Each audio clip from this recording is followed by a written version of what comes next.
que nós iremos abordar é um tema justamente sobre Jesus. Este ser especial, incomparável, como disse o nobre filósofo, o nobre estudioso Ernesto Renan, ele disse na Academia da França, que ele fazia parte da Academia de Estudos da França, que Jesus era um ser incomparável. E o que quer dizer a palavra incomparável? É aquele ser que você não pode se igualar. Você não pode, nós não temos condições de hoje chegar no mesmo nível de dizer, eu sou igual a Jesus, jamais. Um dia chegaremos, porque pela doutrina espírita existe a escala dos espíritos. E essa escala nos diz que nós vamos progredindo ao longo dos anos, ao longo das encarnações. E com essa progressão, com esse crescimento, nós um dia nos tornaremos semelhantes, iguais a Jesus, no que diz respeito à perfeição. Seremos espírito perfeito. O exemplo de perfeição, de pureza, de modelo, de guia para todos nós aqui na humanidade, no planeta Terra, é Jesus. Mas uma coisa interessante da doutrina espírita, que muitas religiões, irmãos nossos de outras religiões, nos falam e nos ensinam que Jesus está longe, né? Está distante, e que nós não podemos nos aproximar dele. Começa o erro por aí. Nós podemos sim nos aproximar de Jesus, através da oração e através da meditação. E nós um dia seremos espíritos puros. Agora vai depender da nossa vontade, da nossa questão espiritual, da nossa vivência do bem, porque nós só progrediremos, só vamos evoluir a partir do momento que nós obedecermos às leis divinas. E a lei número 1 é a lei de amor. Que nós ainda não entendemos muito esse sentimento. Nós transformamos esse sentimento, às vezes, em uma coisa ruim. Por exemplo, eu tenho um apego a alguém. Eu tenho um apego a algum objeto. Aí eu digo, eu amo essa pessoa. Eu amo este objeto. Então, a partir do momento que eu me apego, já não é amor. É prisão. O apego é prisão. Agora, o amor liberta. Por exemplo, uma mãe, um pai que cria um filho com muito amor, né? Ele cria o filho para que o filho possa se desenvolver ao longo da sua vida. Primeiro porque não é dono daquele filho. O dono é Deus.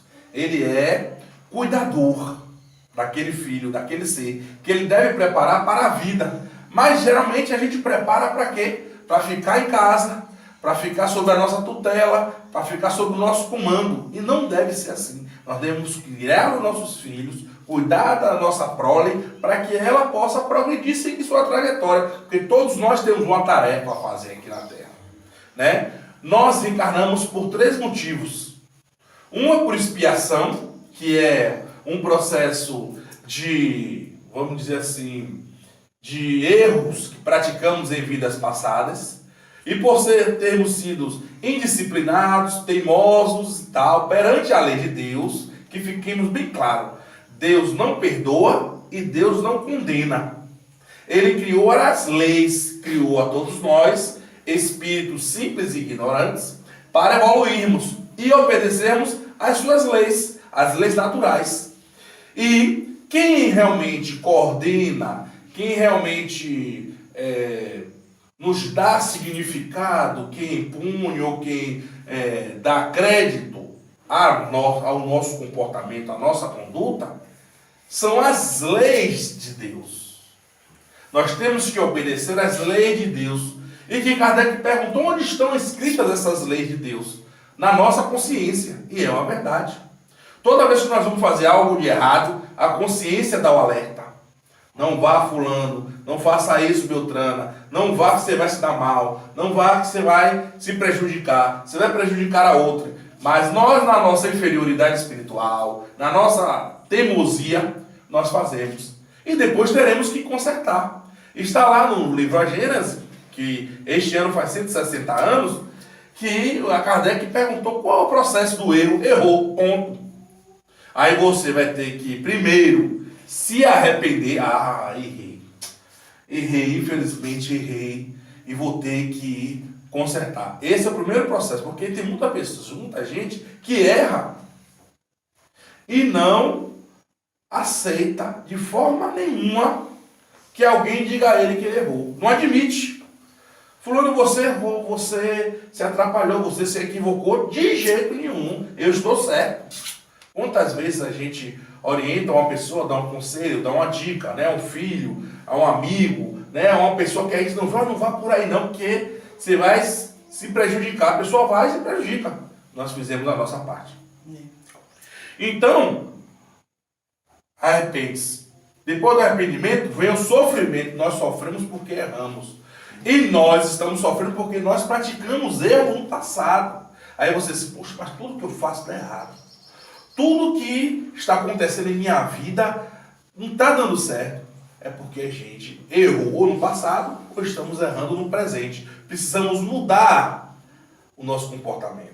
Precisamos mudar a forma de ver a vida, que não é fácil.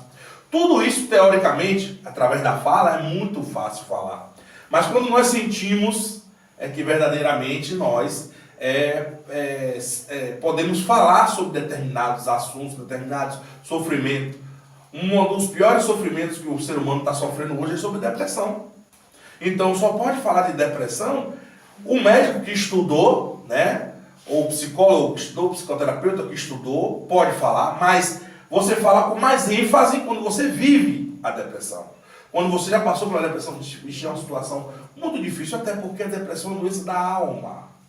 É uma doença que a gente traz no nosso eu, lá na profundidade do nosso eu, que aí a gente passa a sofrer em nosso corpo o desânimo, a melancolia, a tristeza profunda, porque a tristeza é natural, é normal. E muitos de nós não sabemos que a depressão também tem o outro lado, a outra face, que quando a pessoa está eufórica demais, sem motivo algum, é um comportamento depressivo. Hoje a ciência já estudou que a depressão não é só tristeza, só você ficar sem querer comer, só você sem querer trabalhar, estudar, não. Tem um outro lado também, que é a bipolaridade, que você fica eufórico demais, que você fica exaltado demais, sem motivo algum. Então, nós temos esse processo do sofrimento. Aí você sofre, aí você tem que consertar aquilo que você errou. Diz Bezerra de Menezes, o benfeitor. O Espírito Bezerra de Menezes nos chama a atenção. Nós estamos aqui na Terra em conserto. Se nós estamos em conserto, nós temos que procurar melhorar e não criar mais problema. Mas para quem é o problema? Para o outro? Para o próximo? Não, o problema é para nós. O problema que eu causo, a dificuldade que eu causo, volta para mim. Então, é a lei de causa e efeito. Eu provoco um problema aqui, lá na frente, esse problema vai me dar um retorno. E, consequentemente, se eu estou fazendo o mal vai voltar para mim. Se eu faço o bem vai voltar para mim. Se eu pratico a caridade, se eu ajudo as pessoas, se eu sou uma pessoa fraterna, solidária, o universo, as leis, as pessoas vêm e nos ajudam. Então, para finalizar esse ponto do livro da Gênesis, então, o arrependimento, o sofrimento, o conserto, aí depois vem a reparação, que realmente você se liberta daquele problema, aí aquele problema não vai lá mais lhe causar nenhum transtorno. Então, quando você tiver um problema já resolvido, ele não volta mais. Porque você já aprendeu. Você já despertou que não deve mais. Exemplo, eu gosto muito do exemplo do ar. Eu gosto muito desse exemplo do ar porque é um exemplo simples, mas muito rico, muito profundo. O AA, os alcoólicos anônimos. Eles têm uma postura muito interessante, que é você, primeiro, não importa quando você chega no AA para ter o atendimento, ele se preocupa com hoje. Ah, mas eu bebi durante 20 anos, eu bebi durante 10 anos, eu bebi durante 2 anos. Não se preocupa com o passado, não se preocupa muito com o passado, se preocupa com o hoje. E daqui para frente, e não se preocupa nem com amanhã, se preocupa com hoje. Tanto que ele diz, hoje eu não bebi. Se preocupa com hoje. Se amanhã você voltar a beber e tiver uma recaída, um problema que é natural, temos que recomeçar. Mas nós nos preocupamos com hoje. E temos um defeito enorme de viver ou no passado, lá atrás, a vida era boa assim, no ano de 1950, no ano de 1970, já passou. A vida era boa, foi muito bom, 5 anos atrás, quando minha mãe estava viva, já desencarnou. Vida que segue. Então temos que viver o hoje, tanto que dizes que o quê? O presente é um presente de Deus. O hoje é o momento presente, é um presente de Deus. O futuro vai depender de como viver esse presente. Então, o grupo do A diz assim, não, vamos ficar hoje sem beber. Amanhã faz o mesmo processo, não vamos não beber hoje. Aí pegando essa técnica, nós trazemos para os defeitos que nós temos. Você chega assim, você faz uma autoanálise. Poxa, eu sou uma pessoa muito, muito orgulhosa. Hoje, eu sou uma pessoa muito orgulhosa. Então, agora eu vou trabalhar a humildade. Hoje eu vou trabalhar a humildade. Mas é tão difícil porque eu sou uma pessoa prepotente, né? Aí vem os filhos do orgulho, né? Geralmente quem é orgulhoso é prepotente, é autoritário, é mandão. Então a gente faz o quê? Eu vou trabalhar a humildade hoje. A simplicidade. Mas não deu, não consegui. Começa de novo amanhã, até conseguir. Porque é muito fácil a gente ter um problema na nossa pele, buscar um médico, passa uma pomada e cura. Mas os problemas morais que estão dentro da alma, estão dentro de nós, são muito difíceis de vencer. Disse-nos Chico Xavier, o grande apóstolo do Espiritismo, o maior inimigo que nós temos está dentro de nós. São as nossas imperfeições. Uns são o egoísmo. Os outros são a inveja. Os outros são a vaidade. Outras pessoas têm o orgulho. E assim são essas coisas negativas, o ódio, a ira, são essas coisas ruins que estão dentro de nós. E que geralmente a gente bota a culpa no outro. Bota isso, eu estou assim por causa de minha mãe. Não, por causa de você mesmo. Porque mesmo que sua mãe tenha lhe orientado para o lado ruim, mesmo que você tenha uma educação que não foi muito boa, mas se você fizer uma autoanálise, fizer uma busca interior, você vai encontrar coisas boas dentro de você, qualidades dentro de você. Você vai encontrar virtudes em você. Mas o nosso problema é que a gente quer a resposta pronta. Quer que algum médium traga a resposta para nós. Quer que algum livro nos responda as perguntas que estão em nós.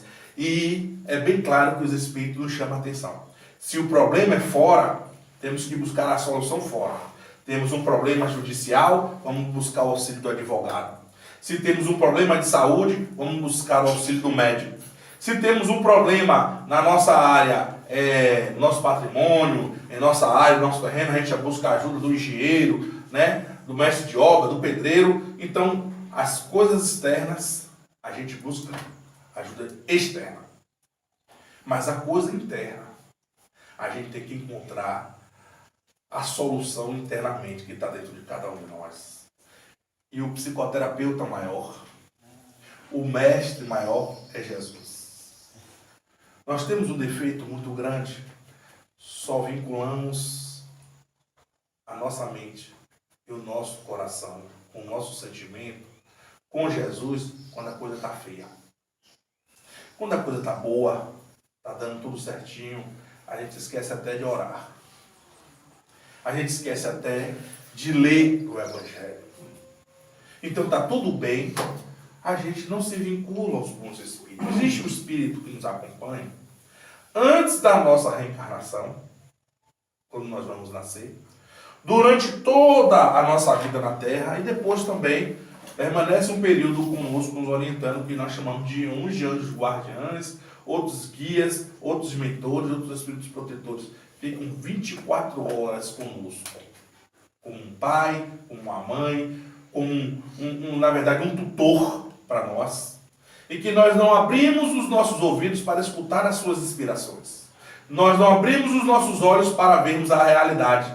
Então vivemos na ilusão, fechamos os ouvidos, né? Para não escutarmos os ensinamentos dos anjos guardiães, dos espíritos protetores, que nos acompanham 24 horas, nos dão o discernimento, nos orientam, nos educam, para que nós possamos ser felizes, para que nós possamos encontrar a alegria de viver.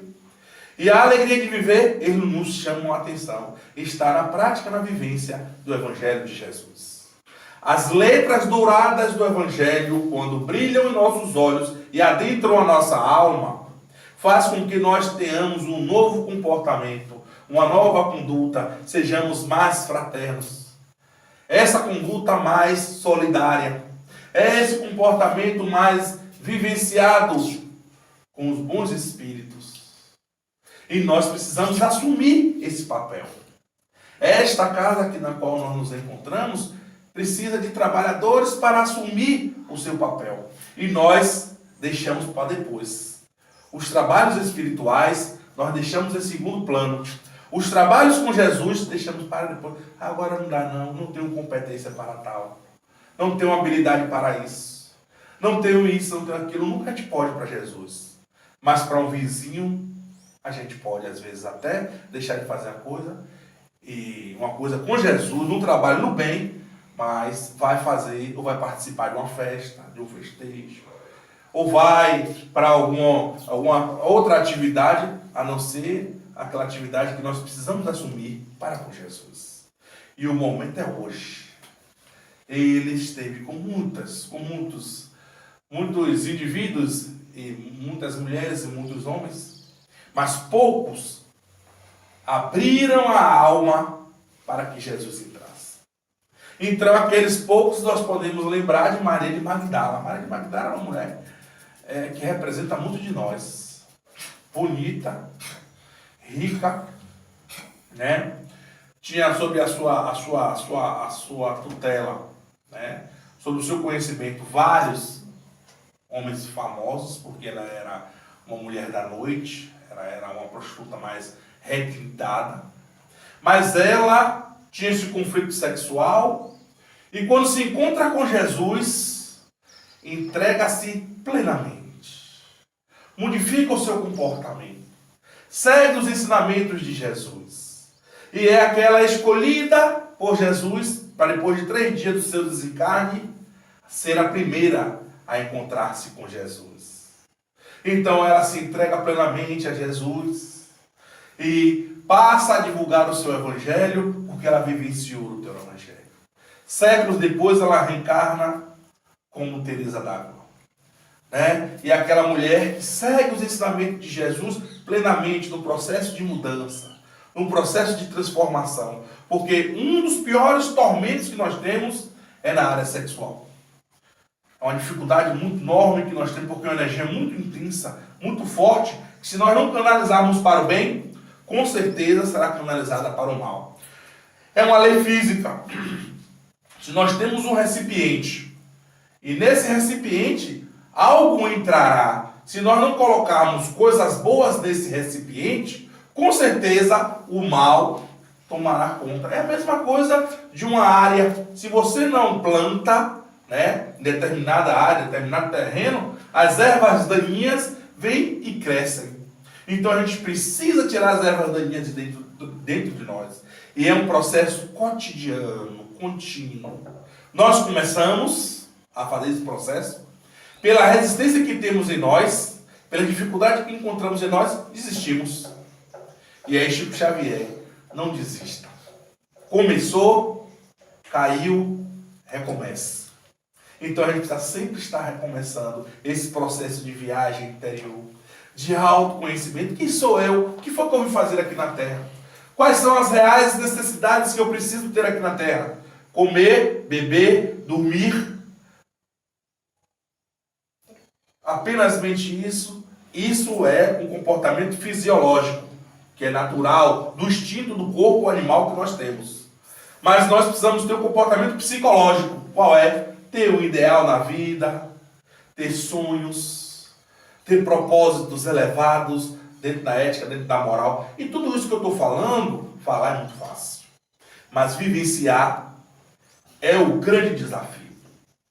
E isso é uma coisa que você faz junto com você, Você consigo mesmo. Você com seu eu superior. Você com o eu espírito. Porque nós somos três em um. O espírito, perispírito e corpo. E esse trio que há dentro de cada um de nós está sob o comando do espírito. Então nós precisamos fortalecer os nossos espíritos vinculados a Deus. Fortalecer os nossos espíritos com as boas leituras, com bons conhecimentos. Está sempre buscando imitar as pessoas que fazem o bem. Dizia Francisco de Assis, quando estava encarnado em Assis, na Umbria, na Itália, ele dizia que precisamos imitar a Jesus. Nas pequenas coisas, nas mínimas coisas. E ele fazia isso amando a natureza, amando as plantas, amando os animais, amando as pessoas. Então a gente complica demais as nossas vidas. Então descompliquemos os nossos pensamentos. Facilitemos a percepção dos bons espíritos. Então busquemos as pessoas amigas que são amigos sinceros. E o amigo sincero, o amigo verdadeiro, é aquele que nos diz a verdade, que às vezes a gente se chateia, que às vezes a gente não gosta. Porque esses são os verdadeiros amigos. Porque o amigo, o pseudo-amigo, o amigo falso, é aquele que aceita tudo que a gente faz. E aí deixa, né, a gente se acabar no abismo, deixa a gente se prejudicar com aquela atitude que ele está vendo que é prejudicial. Então a gente precisa ter boas relações. Sermos verdadeiros nas nossas relações. Hoje a relação humana está vinculada muitas vezes por interesses. Eu sou amigo de fulano porque ele tem possibilidade de arranjar um emprego para meu filho. Eu tenho uma amizade com ciclano porque ele pode me conceder determinado benefício. Então sejamos amigos pelo simples fato da amizade. A amizade é a exaltação do amor para com o próximo. A amizade verdadeira é aquela que nos momentos de dor, de dificuldade, você encontra um ombro amigo. Não para lhe dar sustentação no erro, não, mas para ajudar você a consertar a dificuldade que você passou. Então a gente precisa, neste momento, ser amigo das pessoas. Ajudar as pessoas sem interesse. Geralmente ajudamos esperando gratidão, esperando reconhecimento. E Jesus fez tanto por tantas outras pessoas e não esperou reconhecimento. O reconhecimento que nós tivemos foi colocá-lo na cruz. Então, pensemos hoje. Ele é o nosso grande mestre. Ele é o nosso grande guia. Se você estiver passando por alguma dificuldade, a ferramenta para se conectar, o telefone para se conectar, o smartphone para se conectar a Jesus é a oração. Orar, como diz Leon Tolstói, que é um escritor russo, orar é arar a nossa mente. E arar, quando você ara a terra, você afofa a terra, você tira as impurezas da terra para que aquela terra se torne fértil. Então nós precisamos tornar a nossa mente fértil para o bem. Assistir bons programas. Buscar boas leituras, boas conversações. Sabemos aqui que nós não praticamos a maledicência. A maledicência, no seu termo vulgar, é a fofoca. Nós não praticamos a fofoca. De jeito nenhum. Um pouco de ironia, de gozação para a gente entender. Mas nós falamos mal do outro. E quando nós passamos a analisar a nós mesmos, nós percebemos que somos tão igual a ele ou pior. Isso acontece muito com os comentários de família. A família de fulano é cheia de gente problemática. Olha a sua. Olha a sua. Quem tem telhado de vidro, diz o provérbio, quem tem o telhado de vidro não pode jogar pedra no vizinho. Porque nós temos defeitos, temos dificuldades, mas nós viemos para crescer, para progredir, para evoluir. Então, um dos primeiros passos que nós precisamos fazer isso, seguindo os ensinamentos de Jesus, que ele só ensinou um, Moisés, que veio sob o seu comando. Moisés não recebeu os 10 mandamentos de Deus. O único médico de Deus na terra foi Jesus. Ele recebeu os 10 mandamentos enviados pelos mensageiros de Jesus. Tudo o que acontece no planeta Terra acontece sob o comando de Jesus, com a permissão de Deus, porque Deus é o Pai Criador e Jesus é o Filho obediente. Então, Jesus ensinou através do maior mandamento, amar a Deus sobre todas as coisas e amar o próximo como a ti mesmo. Aí é que entra a psicoterapia da benfeitora Joana de Ângeles. Ama-te primeiro. Ela ensina, ama-te primeiro, valoriza primeiro. Então, qual a pessoa mais importante do mundo para mim? Ah, meu pai, minha mãe, meu filho, meu esposo, minha família. Não, a pessoa mais importante do mundo para mim sou eu. Ah, mas se meu filho, Daniel, depois, segundo plano, seu filho. Primeiro você. Mas é egoísmo? Não, isso se chama auto-amor. Você se valorizar, cuidar de você, cuidar de sua saúde, que a gente não cuida. Às vezes buscamos uma alimentação inadequada, às vezes buscamos a bebida alcoólica para poder ficar mais alegre, quando na verdade nós não precisamos de nada disso para nos tornarmos alegres. Então a gente precisa o quê? Se amar, se valorizar, cuidar da sua mente, cuidar dos bons pensamentos, ter boas ideias. Que nós, geralmente, quando a coisa vem, um problema vem, pensa logo no pessimismo, na coisa negativa. Então a gente precisa repensar. Não, eu sou uma pessoa que eu preciso ser feliz. Buscar os ensinamentos de Jesus para aplicar em mim. A doutrina espírita nos chama a atenção.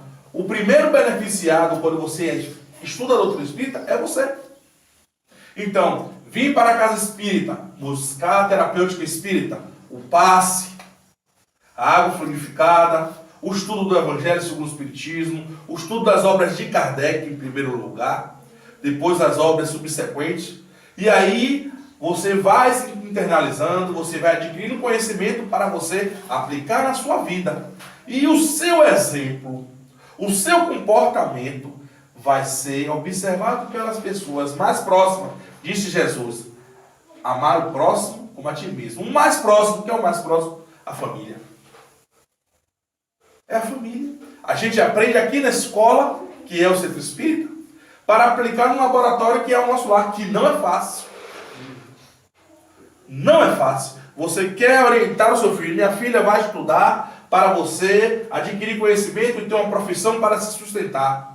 A filha só quer saber de farra, de festa, de diversão, de coisas fúteis e não passa a estudar.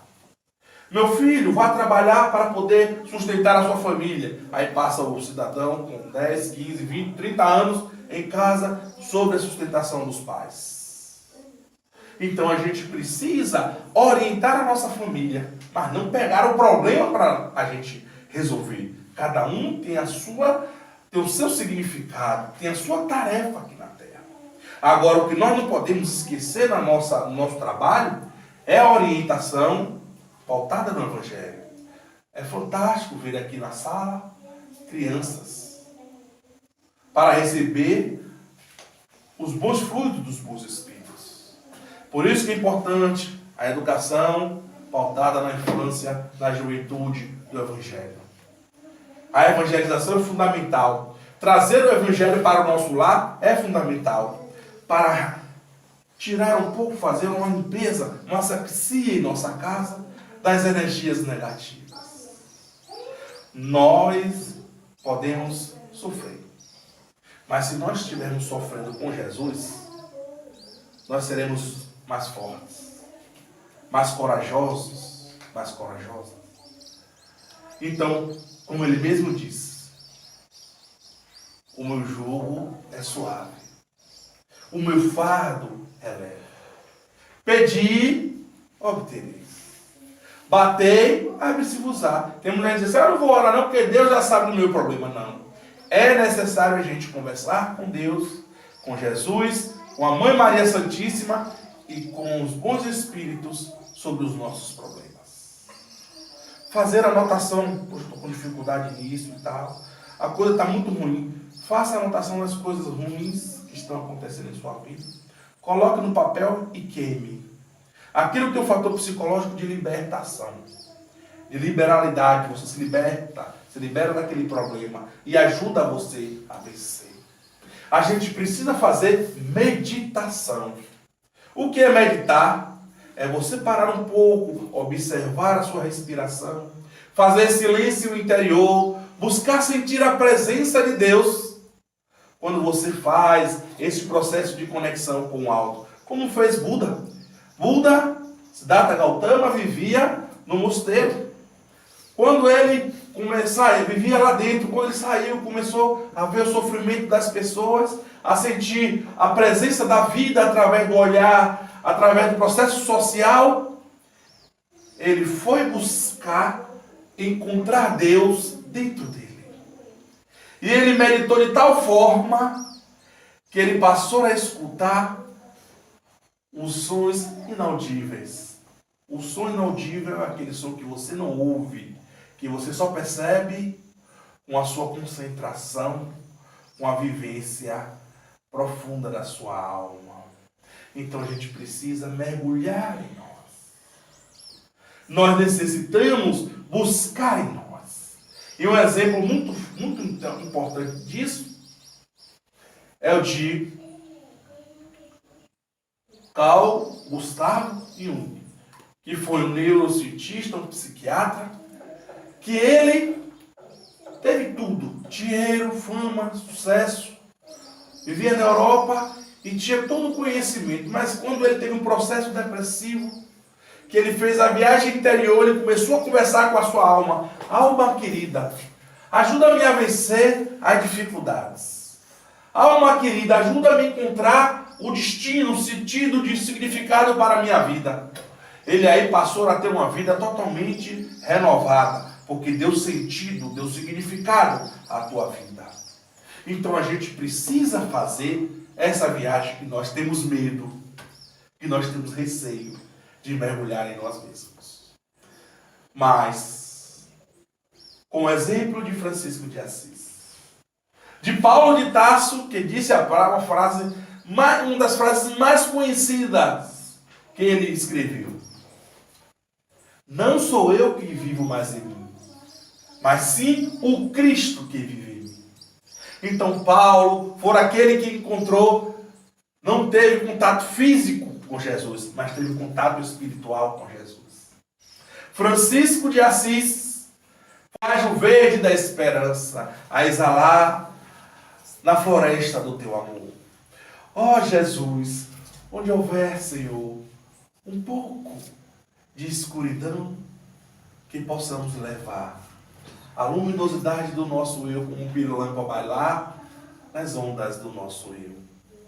Ó Senhor, onde houver um pouco de perturbação, de depressão, de tristeza, de melancolia, que haja alegria de viver. Ó querido pornicultor, permite que procuremos encontrar em cada um de nós a compreensão, o perdão, o alto amor. Querido Jesus, que nós possamos despertar na vida maior, no plano espiritual,